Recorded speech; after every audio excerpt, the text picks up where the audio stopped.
Romy and Michele didn't quite fit in. That hurt, but it looked really good. Oh, that's pathetic. But at their 10-year reunion, Are you going? I'd rather put this out in my right eye. Okay. they're going to stand out like never before. You must be the most successful person in our graduating class. Uh-huh, and you're not. Bye. Mira Sorvino, Lisa Kudrow, Romy and Michele's high school reunion. I'm sorry, I couldn't find my top. Romy and Michele might be 90s icons, but their story spans 5 decades. And just like a high school reunion, Romy and Michele will resurface every 10 years. Well, give or take. But before the movie, the prequel, the sequel, or the musical, we'll go back to the mid-80s in LA, where there's a young woman with a serious case of the SADS. At the time, I had this shrink, and I was super depressed. And she was like, you have to get out of the house or I'm putting you on antidepressants. And this was so long ago. It was before everybody in California was on antidepressants. So I was really afraid that I was going to turn into a zombie. But I was not interested in anything. I had no interest, no sports, no nothing. And she took the advice and wound up sat in the audience of a place called The Groundlings. Now, The Groundlings wasn't your average theatre group. It was an SNL training camp. Yeah, I love it too. I really... Oh, I must go too. The Groundlings would launch the careers of loads of comedy legends and birth some very recognisable characters. Oh my gosh. Are you all right? Yeah, I think so. How's your head? I haven't had any complaints yet. Milk. Milk. Lemonade. From the corner fudge is made.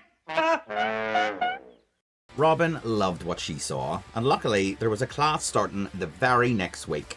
For 5 years she would improv sketches, develop personas and learn the art of character-driven comedy, despite her family's objections. When I got in the Groundlings, I'd been working for about 5 years, and I was making a living, but I wasn't getting produced. What made me keep going? I felt like I didn't have any other choice. My mother thought I wasn't going to be able to make it, so I was like, screw you.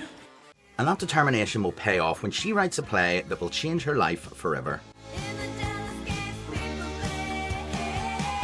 The play was set in the women's toilet at a Mexican restaurant, with multiple comedic characters passing through the toilets, peeing and pooing and telling their stories. Electra home VCRs have all the features you want. In the mid-80s, VHS transformed the movie industry. Watching a movie of your choice at home had just become a reality. This is so cool.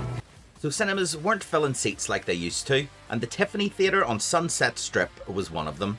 They needed to diversify their lineup, and a play called Ladies' Room was added to the bill. How'd you do, See you next, man. The Tiffany Theatre was an LA landmark, famous for its chaotic midnight viewings of Rocky Horror Picture Show. The audience would dress up, yell out, throw things and ad-lib all through the movie, which would become the blueprint for all future Rocky Horror screenings and theatre shows. And if you've ever been to a Rocky Horror show, you'll know what I mean.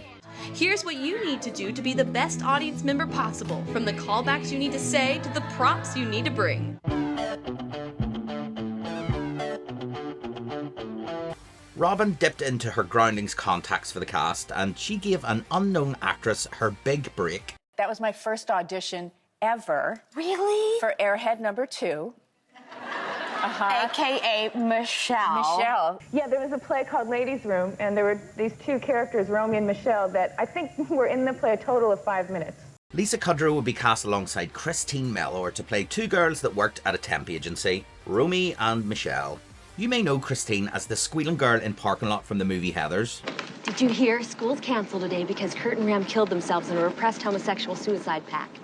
No way. Well, not everyone from the Groundlings got famous. Romy and Michele were modelled on Robert Palmer's Addicted to Love girls, slicked back hair and red lipstick. They were kind of given businesswoman special. Do you have some sort of businesswoman special? And although they were only a tiny part, the girls would deliver iconic lines that would end up in the movie a decade later. Hey, remember that time I barfed from bad Mexican food? It was so gross. Oh my god, I hate throwing up in public. Me too! Ladies' Room was a hit. It ran for 8 months at the Tiffany and would have productions in San Francisco and New York. and would star multiple famous actors at the start of their careers. And Romy and Michele stole the show every single night. That's okay, you're welcome.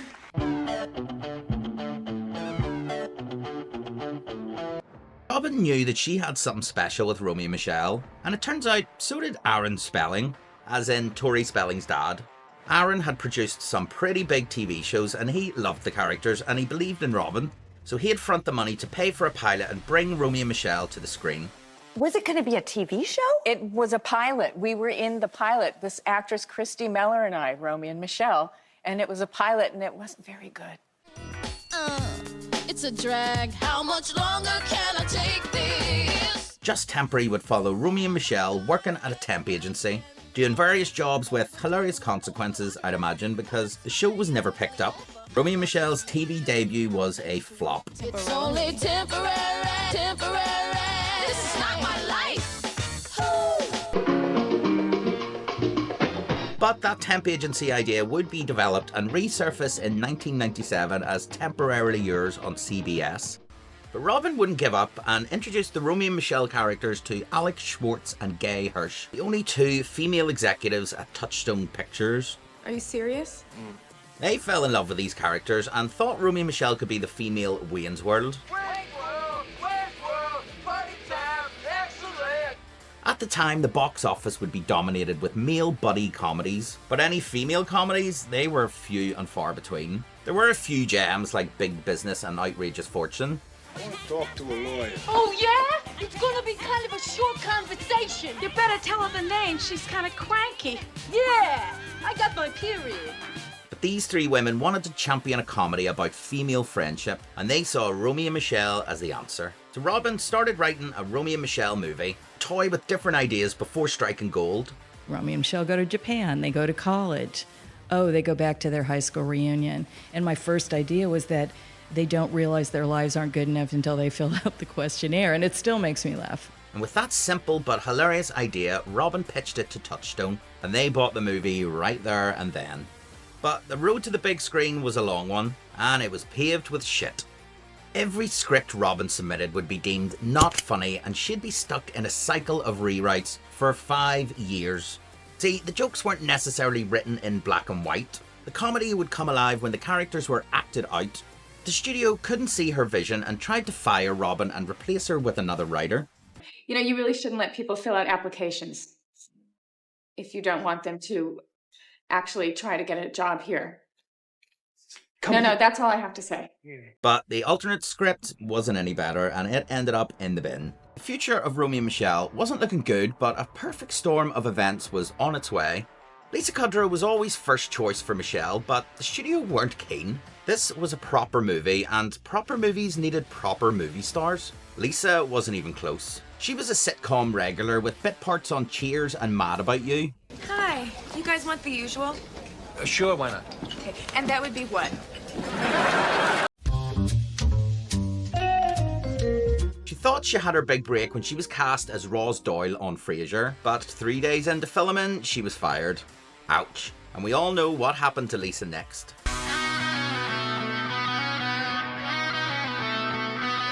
And suddenly, Lisa Kudrow was a global star, and one of the reasons the movie finally got made. And then in 1995, a movie would be released that would start a teen movie revolution. Amber? Miss Stoger, my plastic surgeon doesn't want me doing any activity where balls fly at my nose. Well, there goes your social life. Clueless was an instant hit. Teen girls were flocking to theatres to see the movie over and over again, and every studio wanted their own Clueless. And 1 year later, Scream would hit theatres and make horror cool again. And what followed was a tidal wave of teen rom-coms and slasher flicks that dominated the box office and formed the golden era of teen movies from 1995 to 2001. He's sorry! Oh, he's sorry, sorry, sorry! My mom gave me this 9mm for my 13th birthday. Yeah, I always remember what she wrote in the card. Jesus loves winners. I'm the Marsha fucking Brady of the Upper East Side, and sometimes I want to kill myself. What are you waiting for, huh? What are you waiting for?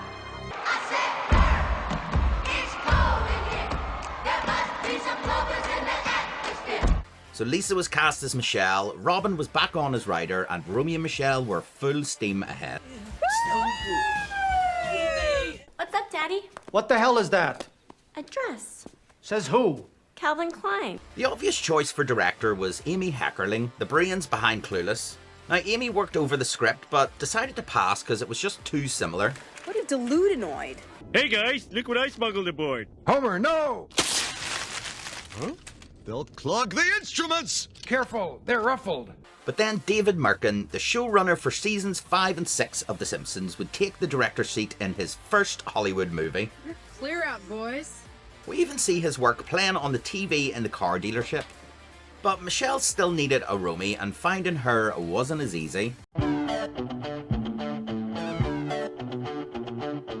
Hi, my name is Romy, and I'm an alcoholic.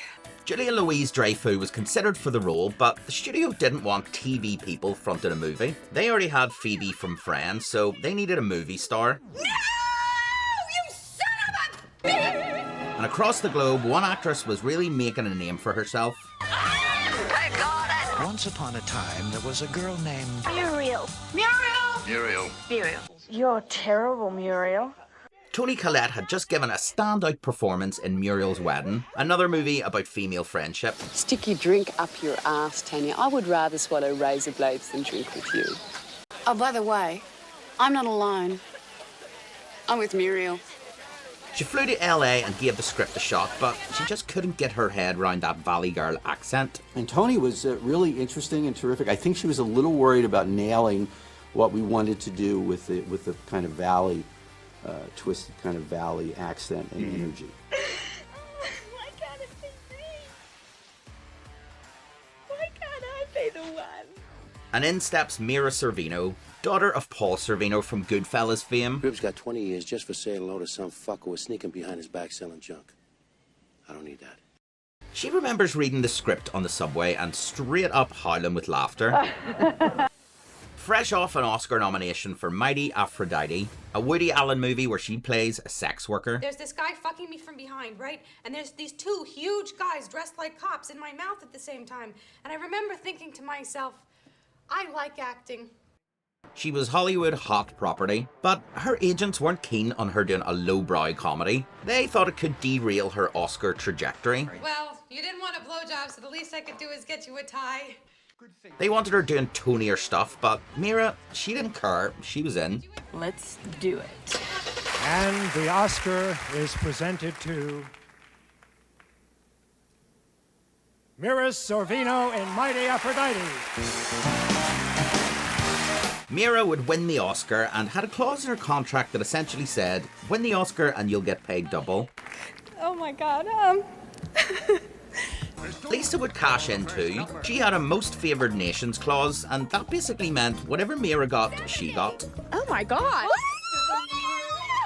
And in the summer of 1996, Romy and Michele's high school reunion started shooting. The movie opens on a pan and shot over a sun-drenched Venice beach. And right away, we're shown who these girls are. You know what? This is like the cutest we've ever looked. Oh, it's definitely the cutest. Don't you love how we can just say that to each other and we know that we're not being conceited? Oh, I know. No, we're just being honest. Dumb blondes, yeah, but quirky, funny dumb blondes with killer fashion sense.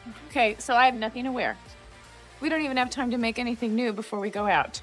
The stylish pair make their own clothes, and their style would go on to become a snapshot of 90s fashion. And that's because they were created by the visionary costume designer that made Yellow Tartan famous. My name is Mona May. I'm a costume designer, and I've been doing it since movie Clueless, so it's been a while. Mona shaped 90s fashion on screen, creating iconic looks on multiple movies. If you look at Romy and Michele, if you look at Clueless, if you look at House Bunny, I think it's very evident in my work that I really champion women.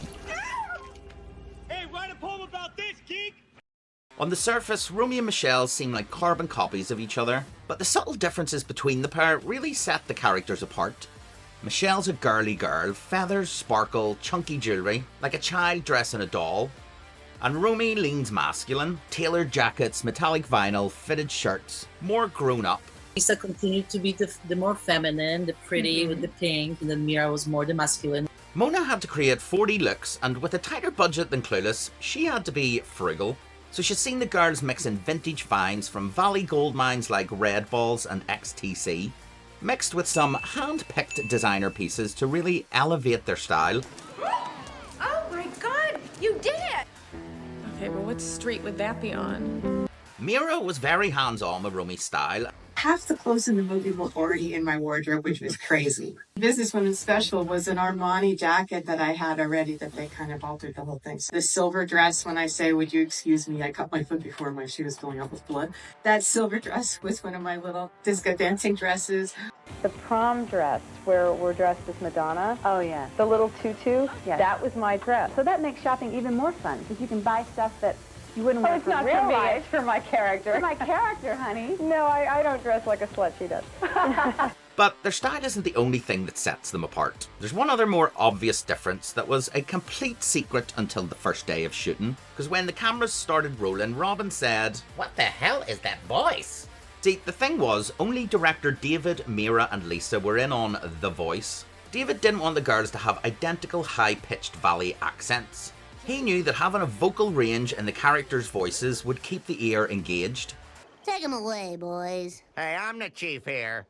Take him away, toys. What'd you say, Chief? Do what the kid says.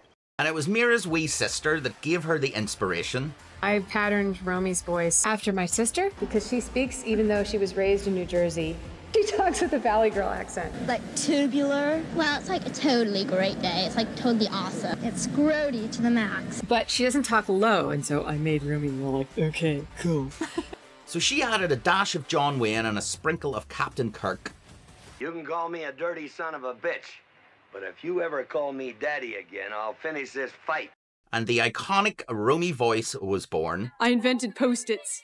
But that accent was part of the weirdness and the separation, and along with their behavior, so it was a perfect thing to work for the situation. By all means, Romy and Michele are living a happy, carefree life. That is until Romy runs into an old classmate. Heather Mooney from Sagebrush High in Tucson. Yeah? It's Romy!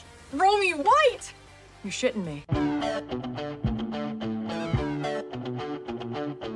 I came back from New York and I had a birthday, turned 26, which is really so unlike me, if you know me. Janine Garofalo made a name for herself as a stand-up comedian, while her other hit movie, The Truth About Cats and Dogs, had hit theaters just before filming started. But the New York Times calls Janine Garofalo irresistible in the #1 comedy in America 2 weeks in a row. That's so cool! The Truth About Cats and Dogs, rated PG-13. I knew Janine because we worked on Larry Sanders together. Yes. The part was literally, it was written and tailored for her. It was with her in mind, and she wanted to do it right away. And this wasn't the first time that Janine had a role written for her. How about if I dance around all covered in sauce, huh? You think it's funny now? Monica from Friends was originally written for Janine, but the character was reworked because they didn't want Monica to be that unpleasant. Why don't you tell everyone I said to go fuck themselves for making my teen years a living hell? God, you're driving a new Jaguar? What do you do? Ever hear of Lady Fair cigarettes? Twice the taste and half the time for the gal on the go. I invented the quick burning paper. And as she smokes at the cashier in the car dealership, it made me realise how very 90s this movie was. She was smoking at the cashier in a car dealership. Do I know you? See that girl? Yeah. That's Kat Stratford. I want you to go out with her. Yeah, sure, Sparky. The 90s were the last drag of cool smoking on screen, because by the 2000s, it was over. Any appearances on screen would dwindle, and as smoking was banned from pubs, public opinion started to change. Make a place for the smokers and a place for the non-smokers that's segregated off, not herders out here like bloody prostitutes standing on this corner. And then Heather delivers the news. Going to the reunion? What reunion? Our 10-year high school reunion in Tucson. You're kidding me. It's been 10 years since high school? And immediately, Romy and Michele start to get nostalgic and get their yearbook out, and the 80s flashbacks begin. Why was she always like going behind that building? We see Heather going for a cheeky smoke and meeting Clarence the cowboy, played by cousin of Louis Theroux and Jennifer Aniston's ex, Justin Theroux. And the mysterious smoking cowboy would be one of Justin's first movie roles.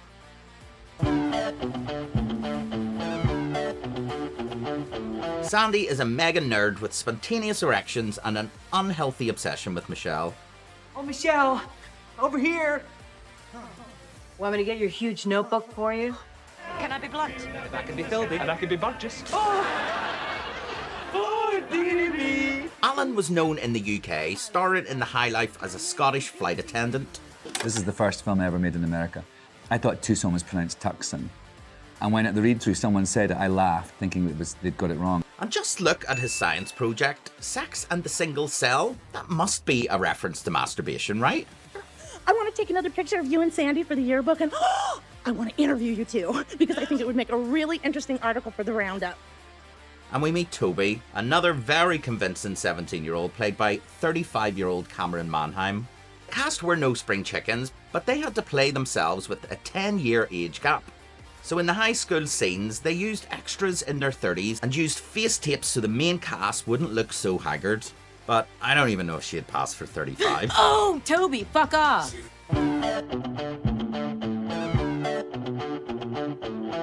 Look, the A group. Mm-hmm. Christy Masters, Kelly Passenger, Lisa Luder, and Cheryl Quick. The A group were led by mega bitch Christy Masters, played by Julia Campbell. She almost didn't get the part because the studio didn't think she was pretty enough to play the hot, mean girl.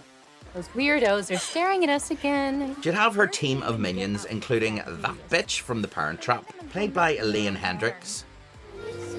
Have you seen your father? You talking to me? What are you, Robert De Niro? Yes, I am talking to you. Christy was dating high school jock Billy Christensen, who was also Romy's big high school crush. Oh, he's so cute. He is cute. Really cute. You might recognize him as Fun Bobby, the alcoholic from Friends. Nah, I'm picking you up. Hey, no, seriously, I don't need you to be...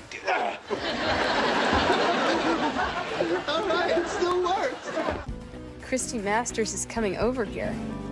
Wow, she never comes over. School bully in movies usually has a backstory, a reason why they behave like dicks. But not here. The only explanation as to why she hated Romy and Michele so much was their clothes. She remarks on them in every scene she's in.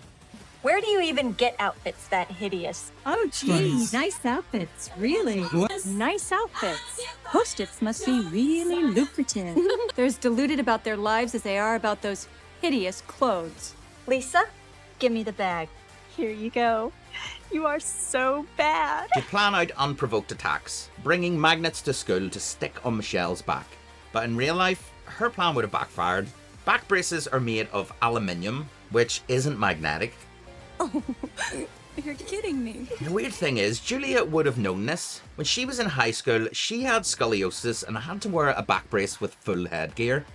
My life was perfect. Scoliosis. Ruined it. Now, I'm not sure if Julia inspired the back brace story here, but it would be a hell of a coincidence if she didn't. Oh, the Wells Fargo wagon is coming down the street. I love the Music Man. The Music Man isn't just a bit. It's a clue to Romy and Michelle's future. The story of a man that lies to people and wins their hearts. But when his lie is exposed, he isn't cancelled for it, just like Romy and Michele. Oh, the Wells Fargo wagon is coming down the street. I wish I knew what it could be. And that's not the only clue. You know, even though we've watched Pretty Woman like 36 times, I never get tired of making fun of it. Could you tell me how to get to Beverly Hills? Sure. For $5. You can't charge me for directions. I can do anything I want to, baby. I am lost. The story of an underestimated sex worker that gets a happy ending on her own terms with the help of a very rich man, just like Romy and Michele. Everybody is trying to land him. Well, I'm not trying to land him. I'm just using him for sex. Oh, look, it's the Madonna twins. The prom, they look like Madonna clones. In the 80s, Madonna was a walking scandal. You know, the controversy just happened. It wasn't planned, but, you know. But in the end, you're going to wind up making even more money than you would have. Yeah, so lucky me. She rebelled against societal expectations of women and owned her sexuality, so it makes sense that the girls would have idolized her. Michele emulates Madonna's Like a Prayer era, and Romy sports the high ponytail from Madonna's Blonde Ambition era, which is a historical inaccuracy, because the prom was in 1987, and Madonna didn't wear that high ponytail until the Blonde Ambition era in 1990. That Romy girl just asked me to dance with her. Oh, you're kidding me. Oh, that's pathetic. I'll dance with you, Romy. And Romy is left stranded after shooting her shot with Billy. Okay, here we go. So the girls have been blissfully naive for most of their adult life, and when filling out the reunion questionnaires, they get a big slap from reality. Well, do you think it's impressive that we're still single and we've been living together for 10 years and I'm a cashier and you're unemployed? Well, not super impressive. With the reunion only 2 weeks away, they need to make some changes. So we're just gonna have to make ourselves more impressive, that's all. So I'm gonna go out and bag us some boyfriends while you can look for a cool new job. Okay. So Michele goes for a job at Versace, and it's here we see Robin's improv training show. They'd shoot scenes and then just let the camera roll, and some of the film's best lines were improvised. Fine. You know, you really shouldn't let people fill out applications if you don't want them to actually try to get a job here. No, that's all I have to say. That hurt, but it looked really good. Oh my God, are my lips that big? Romy's on a manhunt, but when she meets a suit salesman... I'm a suit salesman. Her fanny dries up. Would you excuse me? I cut my foot before and my shoe is filling up with blood. So she tries some more unconventional ways to meet men.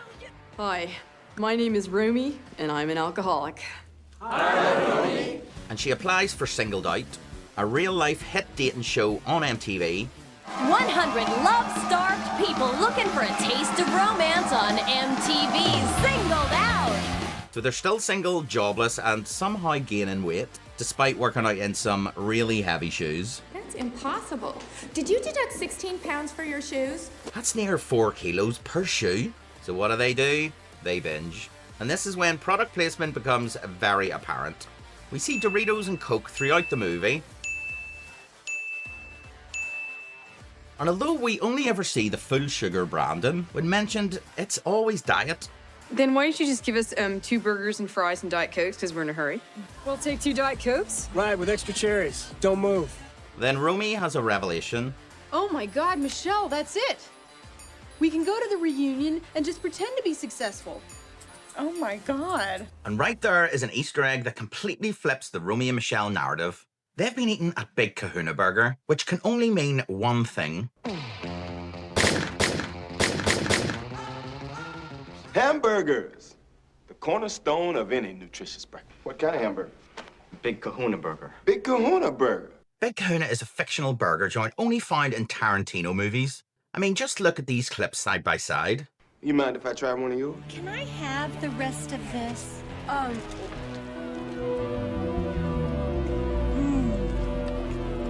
Good. This is a tasty burger. Oh my God. And outside the girl's apartment is an ad for Red Apple cigarettes, another fictional brand from the Tarantino universe. A pack of red apples. Build this. None. And it was all because Mira was dating Quentin at the time. He was around a lot because he was seeing Mira at the time. Right. And we would have dinner periodically. It was sort of like a celebration because I love his stuff, and it was great to have that in there. And you know what they call a quarter pounder with cheese in Paris? And what do they call it? They call it Businesswoman special. All right, now just remember, from this point on, we are sophisticated, educated, successful career women. Right. They adopt their new personas at a diner on the way to Tucson. This underwear is totally riding on my butt crack. And once their signature bright clothes and big hair change to slick back updos and black suits, everything starts to go wrong. Do you have some sort of businesswoman special? We don't have anything like that. And for two girls that talk a lot about losing weight, Did you lose weight? You got so thin by then. But I really think that we should lose some weight. If we want to lose a pound a day, we have to burn twice as many calories as we eat. all we see them eat is junk. I love it when it's hamburger day. All I've had to eat for the past 6 days are gummy bears, jelly beans, and candy corns. Then why don't you just give us 2 burgers and fries and Diet Cokes, because we're in a hurry. The only healthy food we see is in Michele's outfits. Strawberry skirt, cherry necklace, cherry earrings. She loved these earrings. She got a few wears out of them. We even see her dress Heather in lemons at the end of the movie. This dress exacerbates the genetic betrayal that is my legacy. Okay, I don't even know what you're talking about. We're doing Tucson later. For a business thing, you know. What kind of business you in? And it's only at this point that they realise they haven't thought this lie through. And as they drive along that desert highway, they strike an uncanny resemblance to Thelma and Louise. Will you take care of this gun? What in hell did you bring that for? Now, no one's ever confirmed this. Mona said that she styled the girls to look European, a bit like Bridget Bardot. But the similarities here are pretty obvious. Thelma and Louise was one of the only other female duo-led movies of the 90s. Story of two friends on an American road trip. Louise almost gets R-worded until Thelma shoots the attacker dead. So they go on the run, which ends in them unaliving themselves. And it's a lot darker than Romy and Michele, but as they drive down that highway, their friendship is going to come to an abrupt end, just like Thelma and Louise's. I can't believe we never thought of what to say we did for a living. But they needed to flesh out their lie. Like, what if we invented something? Oh my god, I've got it! Post-its! Everybody knows what Post-its are. Yeah. They're the little yellow things with the stick 'em on the back, right? But Romy's lie makes it sound like she did all the work. So we could say that you were like the designer.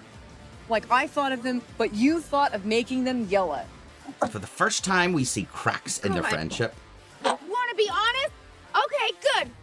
Let's be honest. I let you have the idea so you won't feel so bad that I'm cuter. I'm the Mary and you're the Rhoda. That's ridiculous. You're the Rhoda. You're the Jewish one. And I've quoted this many times, but as an Irish boy, I never really got the reference.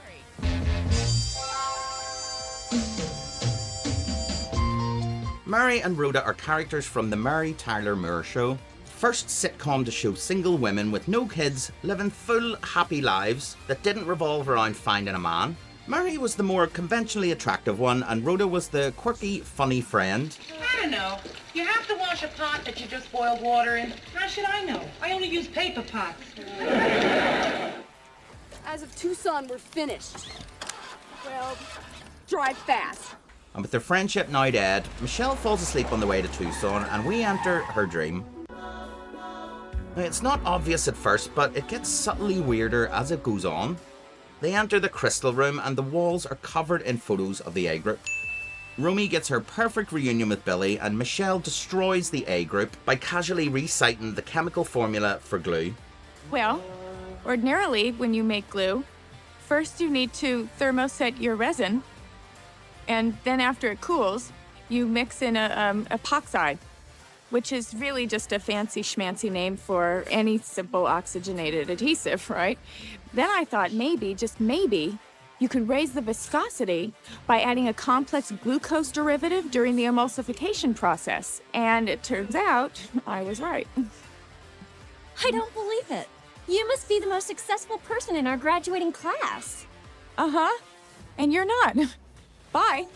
And if you've ever wondered if this is an actual formula for glue, it's not, it's gibberish. Confirmed by Art Fry, the actual inventor of Post-its. He's always confronted with Romy and Michele when he tells people his invention, but he did get an incredibly awkward and forced public apology from Mira in 2018. Do you think we can hear Romy apologize to Art for stealing his invention?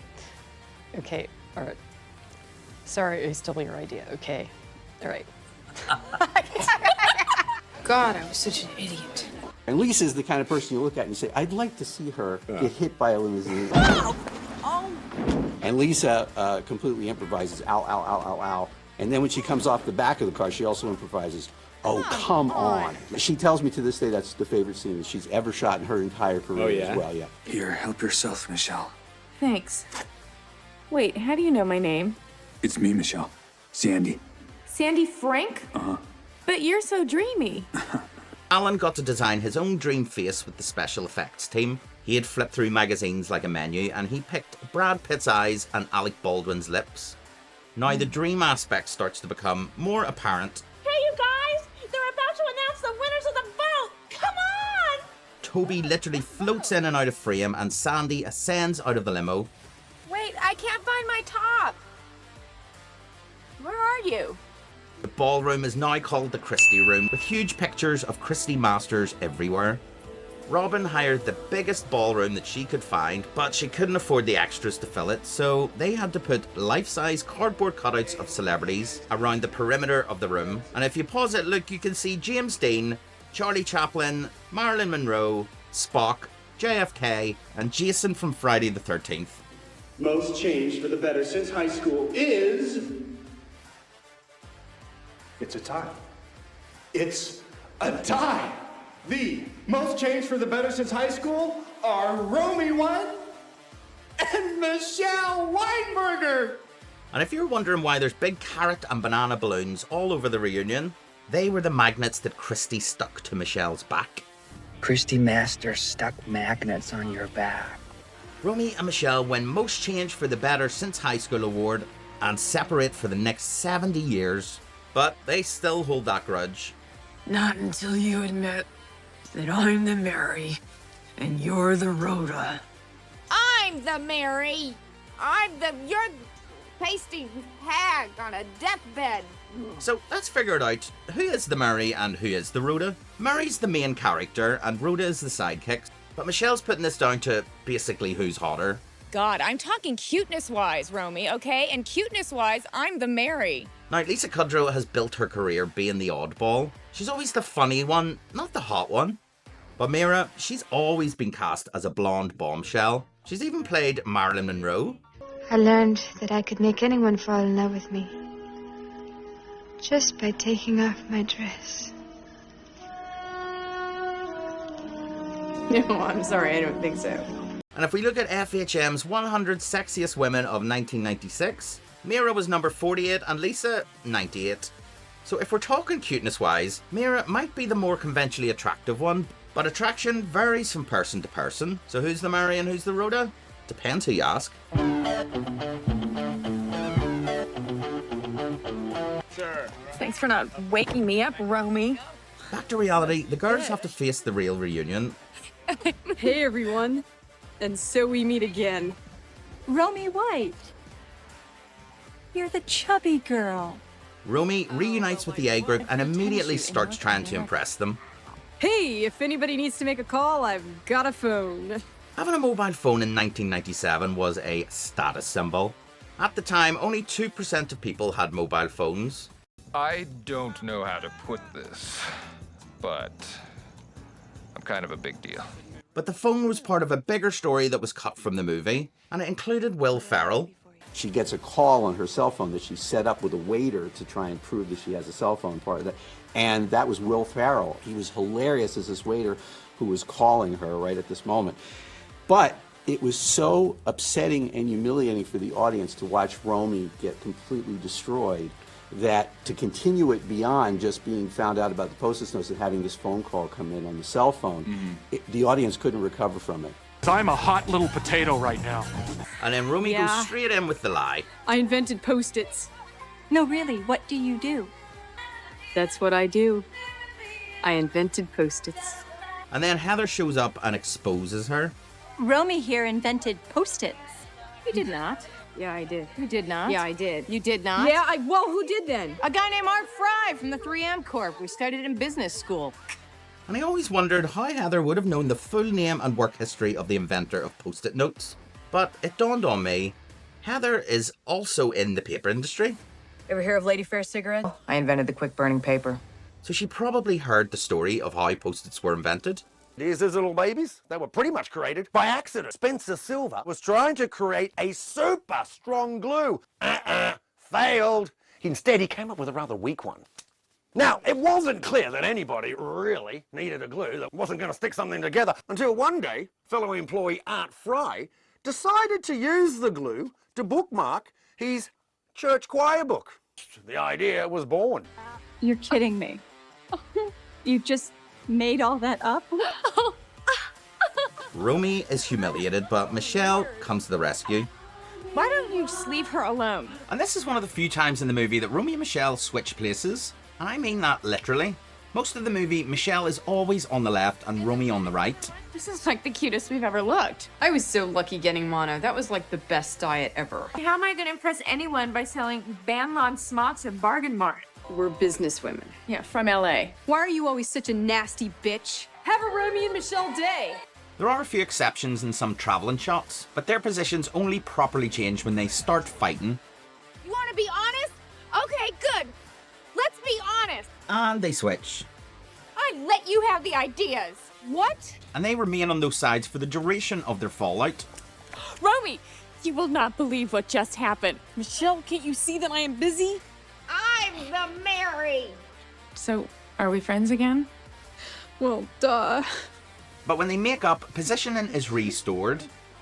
I'm Christy Masters Christensen. And Christy announces their lie to the entire reunion, and Romy and Michele are a laughingstock. Romy and Michele claimed they invented Post-its. And for the first time, Michele takes charge. God, I feel like I've been chasing you all over this reunion. We have come all this way. Now we are going to enjoy ourselves whether you like it or not. God, Michele, I've never seen this side of your personality before. You're so bossy and domineering. I like it. Me too.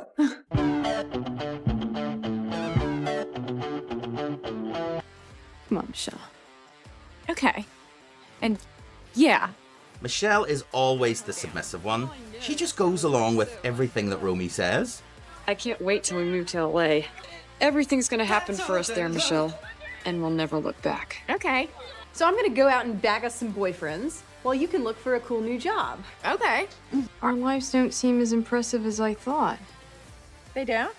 Get jobs and boyfriends and lose weight in 2 weeks. But I thought you said we could. In fact, Romy is the reason they're in this situation. It was all her idea. Oh my God, Michele, that's it. We can go to the reunion and just pretend to be successful. I mean, who's gonna know? They're in Tucson, we're here. We can just show up looking like businesswomen. Oh my God. Oh my God, I've got it. Post-its. Everybody knows what Post-its are. Yeah. I think we should go back out there as ourselves and just have fun like we always do. The hell with everyone else. So they shed their fake personas and come back in their most iconic outfits. Romy's dress had a secret Star Trek theme. If you look at the dress that Romy's wearing, it's a Star Trek dress. It's got the insignia. It's shiny metallic blue. Good. That was intentional. Mira was a nerd at heart and a massive Trekkie, and Mona knew it, so she put the literal Federation logo on the dress. Michele's dress was originally supposed to be a pink, frilly chiffon number, but it was changed to match Romy's silhouette, but a bit girlier with feathers and a bow. Maybe a week before we started shooting, Lisa actually suggested that the dresses are identical. At the beginning, I think, oh, she's jealous of the other one, you know. And when we made them identical, it was something that it's, again, that feeling of iconic. And I don't know if I've stumbled on a Mandela effect here, but if I showed you both of these, which one would you say was real? It's actually this one. So apparently they've always had purple and red dresses on the cover of the DVD. I was so inspired by the dresses that I've upcycled these matching leather jackets. And you can win these jackets for you and your BFF, remade in any size and shipped anywhere in the world. Raffle tickets are only £1, but you gotta be quick. The raffle ends in August 2025. Critics are in love with Romy and Michele. Which one of these guys will I have sex with at the reunion? Rolling Stone calls it the beige version of Dumb and Dumber. Okay. Siskel and Ebert give it 2 thumbs up. Oh my God. It's one of the funniest films of the year. What are you picking on us for anyway? We are not the ones who got fat. We're pregnant, you half-wit. Romy and Michele's high school reunion. Okay, we are not the ones who got pregnant. Now playing at a theater near you. Romy confronting the A group wasn't in the original script, but Mira insisted it was included. What the hell is your problem, Christy?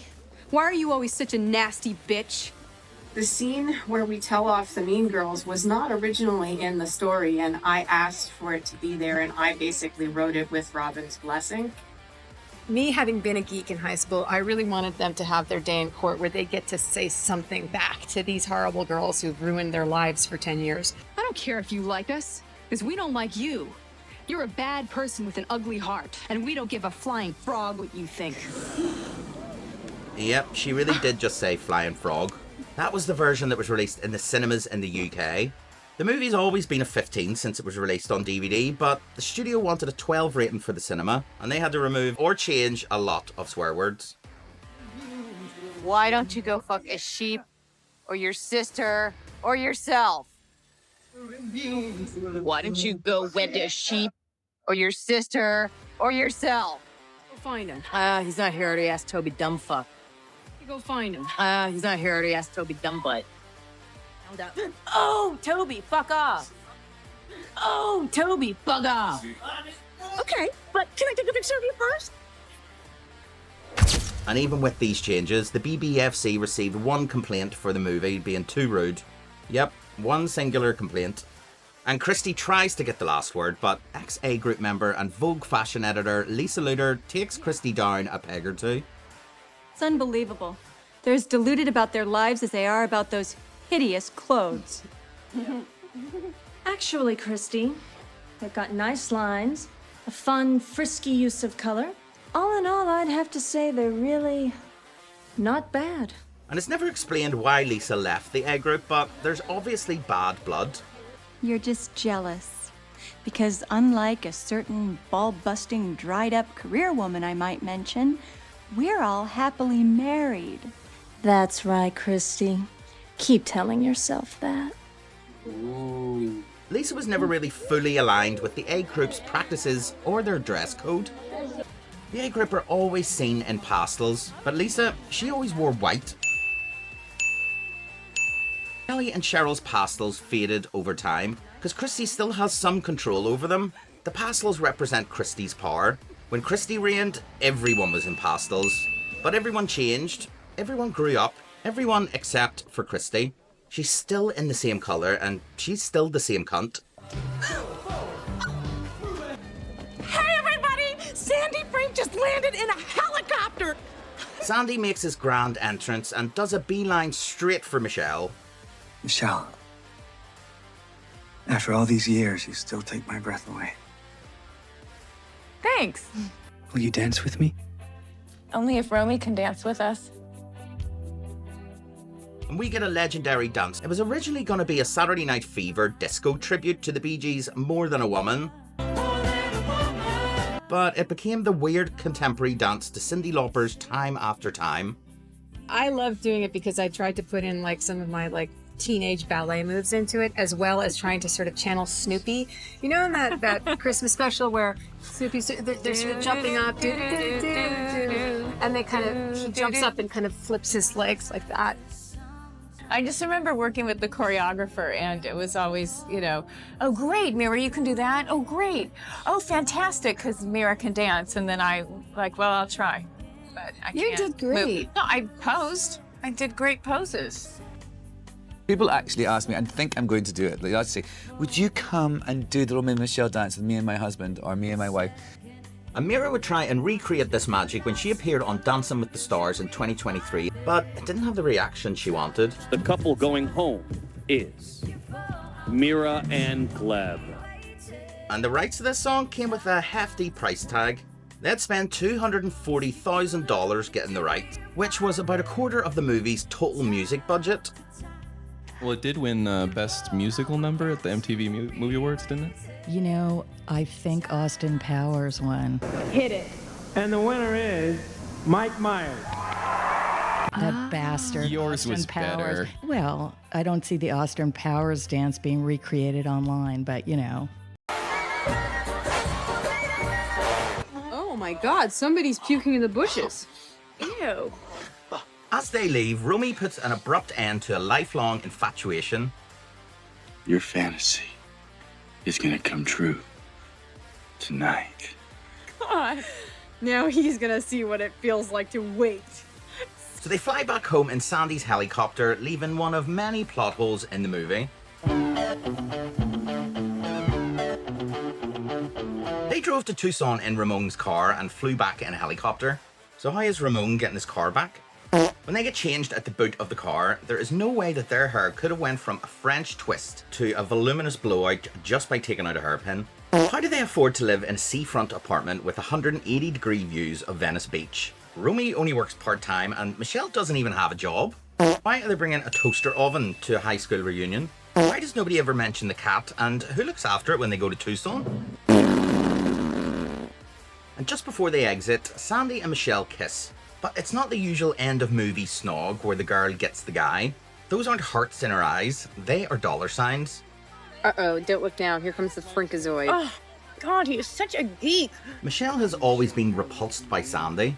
But when he turns up to the reunion stinking rich, A 60-foot yacht, an 8-seat Windstar, a Bell Jet Ranger, a Bentley. She changes her tune very quickly. I'm so glad you didn't bring your big notebook with you. And they get exactly what they want. Their own boutique on Rodeo Drive, funded by Sandy. Yeah, enjoy your fashions. Have a Romy and Michele day. The shop itself, though, isn't very Romy and Michele. They are dopamine dressers. Just look at their closet. Patterns, frills, sequins, and metallics. The racks in the shop are filled with plain-looking clothes. Looks more like an H&M to me. Don't want to see any fucking H&M. I cannot believe how busy we've been. Hey, maybe we can pay back Sandy this week. I think we're about like 2 years away from that. Oh. And yeah, Sandy has given them a foot up, but they had to show that these were independent women that can stand on their own 2 feet. In fact, Michelle's relationship status with Sandy is left unanswered, but Sandy served his purpose because Romy and Michele get their dream ending, happily ever after with each other. You know what, Michelle? Huh? I think you were like the funnest person I know. Me too! With you.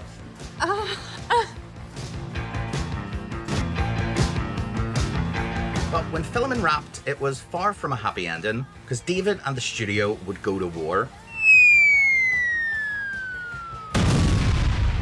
David's first cut of the movie would be shown to test audiences, and the results weren't good. It would only score 6 out of 10. Wow. Robin was told it was the lowest tested movie in the history of Touchstone Pictures, so the studio demanded a lot of changes, but David wasn't willing to compromise.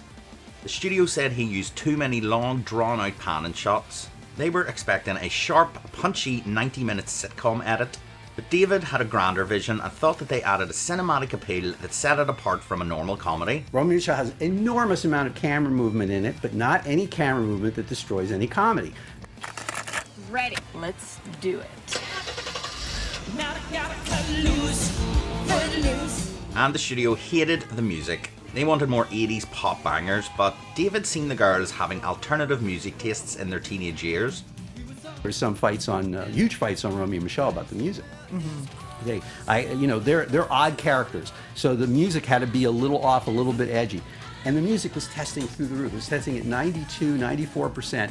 Every single person writing on their card, where can I buy the soundtrack, right? And the studio comes to me and goes, we need to change the music. So it just became this huge fight. Obviously there were some pop hits in there, but the soundtrack definitely skewed more new wave and alt rock.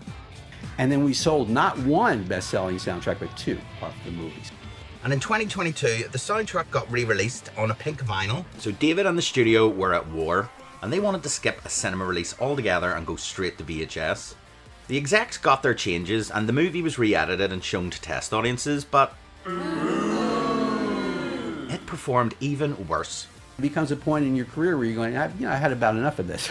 Wow, she is really PO'd. So David said if the movie changes from its original edit, he'd remove his name from the movie altogether and replace it with Eddie Otts. Eddie Otts, get it? Sorry, ma'am. He is such an asshole.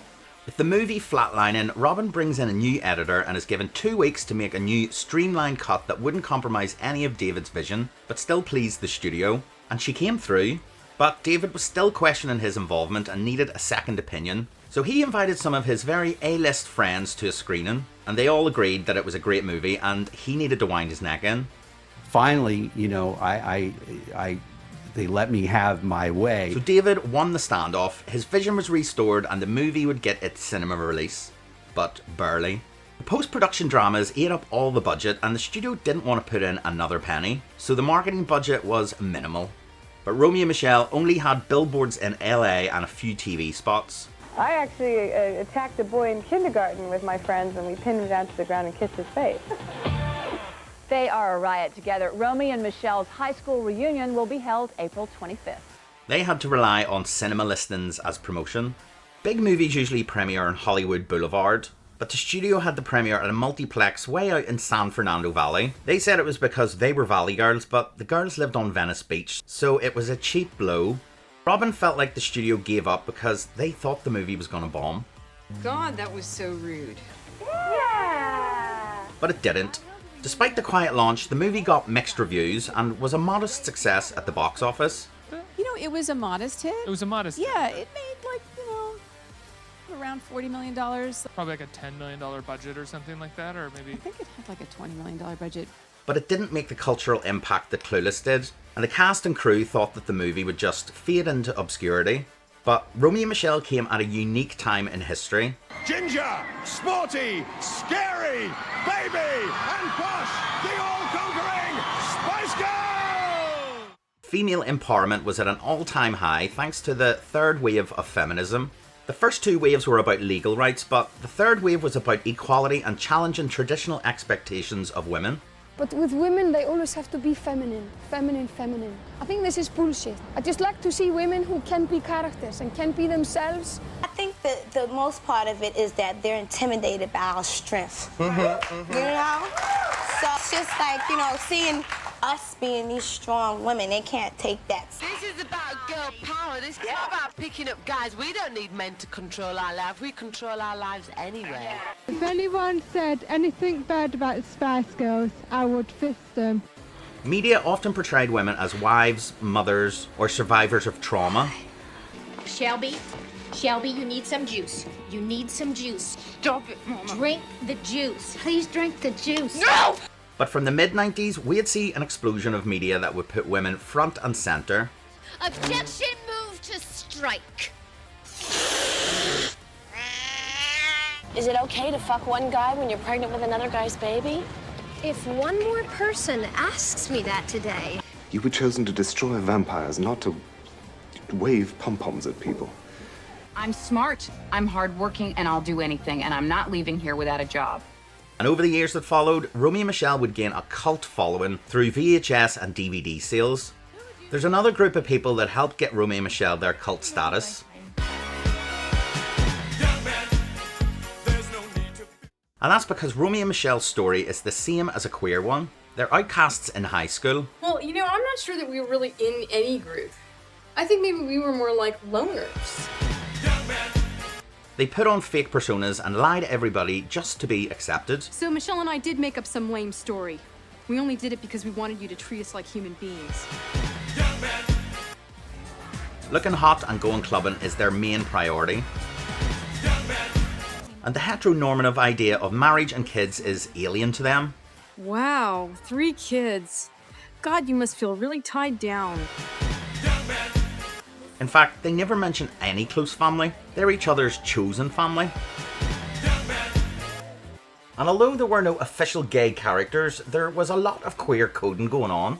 Gay, lesbian, bisexual. Like, she's not gay, she's not a lesbian as far as she knows. Swear to God, sometimes I wish I were a lesbian. Do you want to try and have sex sometime just to see if we are? A lot of gay people connected with Romy and Michele because the movie didn't make fun of gay people, which has been common in movies for decades. I mean, if you're gonna tell me you're a fag, I don't think I can handle it. I'm not a fag. I'm a werewolf. I fell out of my shoe when I hit the floor.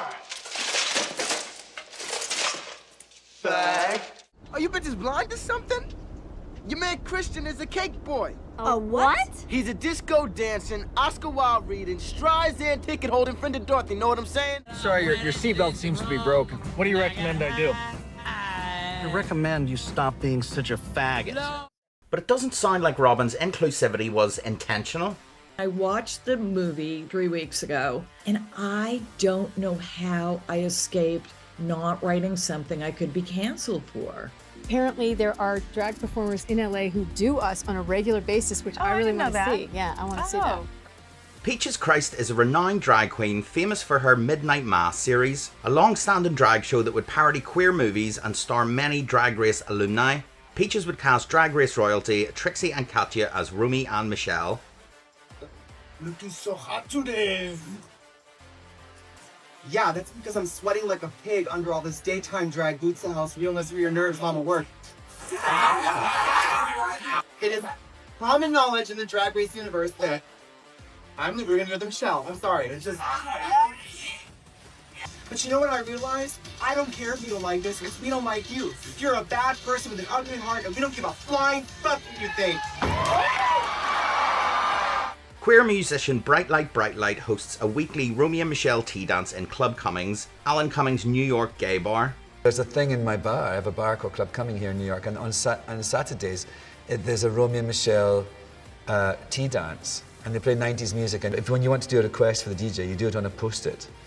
And they have scarves for you to fold on the bar. It's hilarious. Over the years, Romy and Michele fans would multiply across the globe. Wenn sie endlich shoppen darf, bin ich einfach happy. Seu último emprego foi de vendedora, então diga que é consultora de moda freelancer. Muito esperta. 2010's Romy and Michele's popularity would surge, and that's because the 90s were cool again. And Romy and Michele's 90s aesthetic encapsulated the vibe of the decade perfectly. And with the rise of social media, Romy and Michele would reach a whole new generation. It's just become this thing that people are obsessed with it, you know?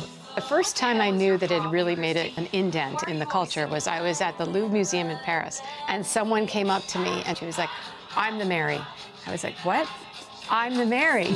I was like, "Oh my gosh, you're doing lines from Romy and Michele?" And then now it's just grown and grown, and every year there's more and more popularity, it seems like. And although the movie has mostly aged well, it's not perfect. When watching it back, I realised exactly how white this movie is. There are only 5 POC actors, and they're all in service roles. Only 2 of them have speaking roles, and one of them is a pretty harmful Latino stereotype. Romy, you are looking hot today. Yeah, that's because I'm sweating like a pig in here. The Clueless brand has been put on everything from coffee to knickers, but Romy and Michele merch has been limited. We've only had Halloween costumes and pop figures.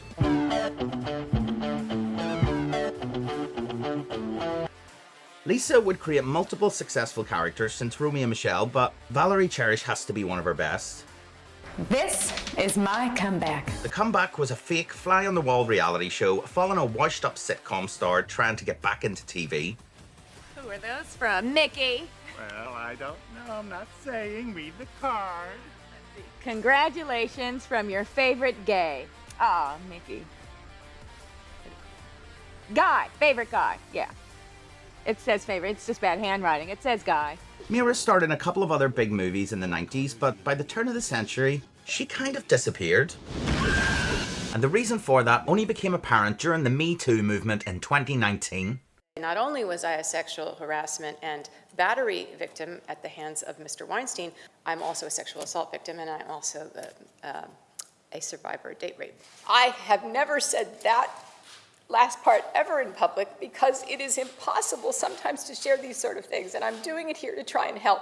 Sorvino says Harvey Weinstein sexually harassed her, trying to pressure her into a physical relationship during a hotel room encounter. It happened again weeks later at her apartment. After that, she says her film roles dried up because she'd been blacklisted by Harvey Weinstein and iced out of Hollywood. Peter Jackson, who of course was the influential director of the Lord of the Rings trilogy, came out and said it, that he had heard from Miramax, "Oh, don't work with Mira Sorvino." If culture is going to change and less people will be sexually assaulted because of this movement and this outcry among millions across the world, then it was all worth it.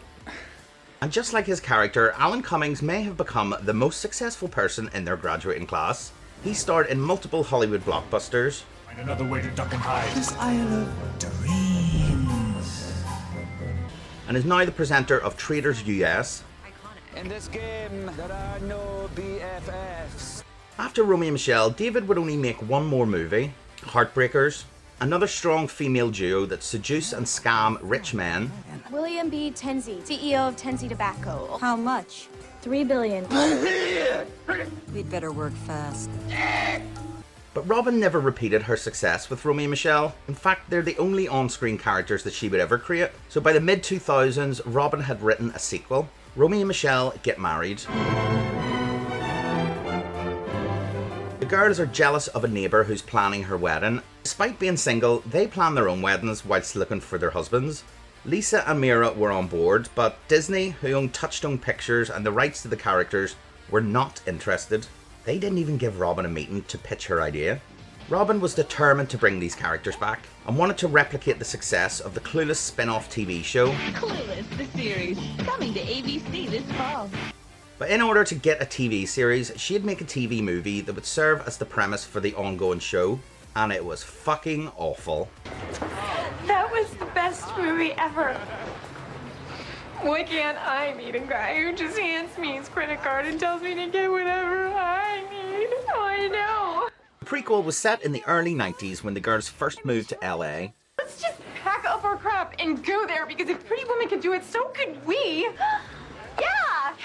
And stars Alexandra Breckenridge as Michelle and Katherine Heigl as Romy, just before she got her big break on Grey's Anatomy. I get it. You'll be okay. You'll be fine, but what about me? The girls move to LA with no money, no job, and nowhere to live. So they become prostitutes. We're thinking about getting into your line of work, but not forever. Just till we get situated. Yeah, we're all just doing it till we get situated. But it doesn't last long and they end up in jail. Hey, we're all wearing the same wigs. Are you Pretty Woman too?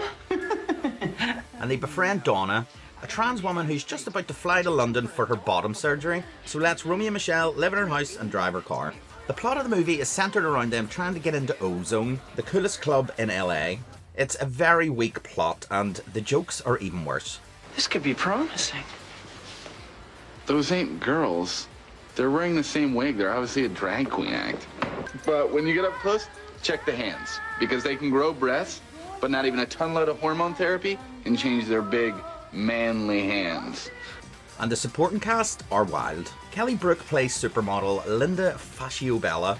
Kelly's famous in the UK, and it's not for her acting. She's a glamour model and delivers some of the worst acting I have ever seen in my life. I mean, what if she sues me? What's this gonna do to Maybelline? What's wrong with me? What's wrong? But when Linda hits Romy with her car, it's pretty obvious how low budget this movie was compared to the original. This is what getting hit by a car looks like with a $20 million budget. But this is just Romy falling beside a moving car. But Linda doesn't want to get sued, so she befriends Romy in some weird lesbian-coded friendship. I promise I'll take both of you another night, but just this once, can't I have you all to myself? You thought I was a man? You were with Donna. You guys were wearing those wigs, so we just assumed, that like... While Michelle screws the neighbour when he finds out that she's not a man, but they only shag, they don't kiss because that's what prostitutes do. Oh, I know. We can follow Pretty Woman and do everything except for kiss on the mouth. Eventually, Linda gets them into Ozone, but Romy and Michele learn one of the movie's very underwhelming lessons. What am I talking about? It's a private back room. It's like this exclusive VIP club within the club. Wow, I thought if you were a supermodel, you could just get in anywhere. I know. Never realized it before, but I guess everyone has some place they want to get into that they can't. Wow. And when Donna is back from bottom surgery, she's having a coming off party. If I were your woman, you were my woman. Here's what I do. And the dance scene at the end doesn't quite have the impact that Time After Time did. Oh, and then Paula Abdul is there for no real reason. Romy, I'll have to all. There's so much wrong with this movie. The love and connection that we felt to the movie characters is gone. The lovable dumb blondes are now annoying dumb blondes, and honestly, they are unbearable. It's 9 o'clock, and look at all the people on the street. And none of them are wearing spurs.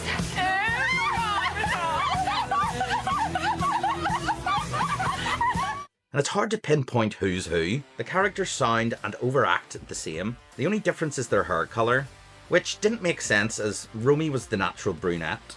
But Robin wrote and directed this movie, so she had full creative control over these characters again and took them back to their original versions. But these two characters were actually were born out of a play before this script was written. They were completely different energy. They're like super high energy, and it wouldn't sustain over a movie. So we really had to change the characters so they weren't quite as intense, so that you can actually take them for a full 90 minutes without wanting to blow your brains out.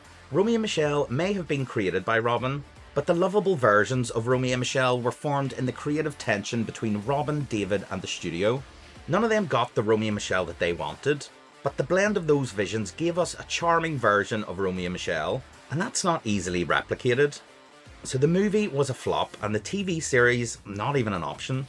But another 10-ish years later, Robin would try and resurrect these characters again. Hi, I'm Courtney Wolfson and I'm playing Romy. And hi, I'm Stephanie Wall and I'm playing Michelle. And we're in Romy and Michelle's High School Reunion, the musical! It follows the same story with a score of original songs. Do you have a businesswoman special?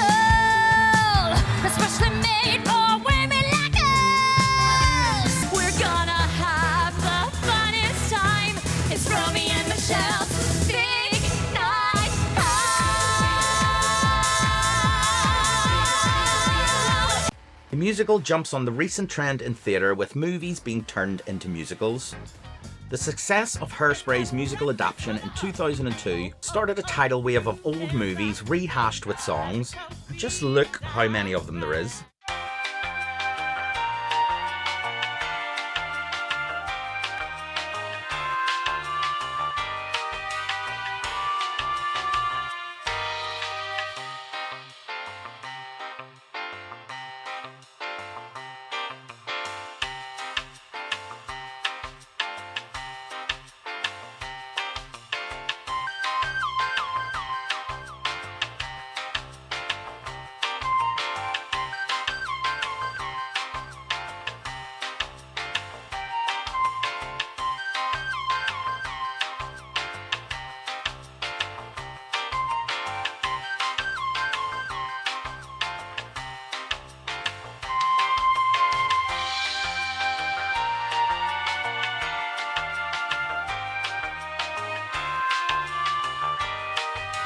We're changing the world, changing the world.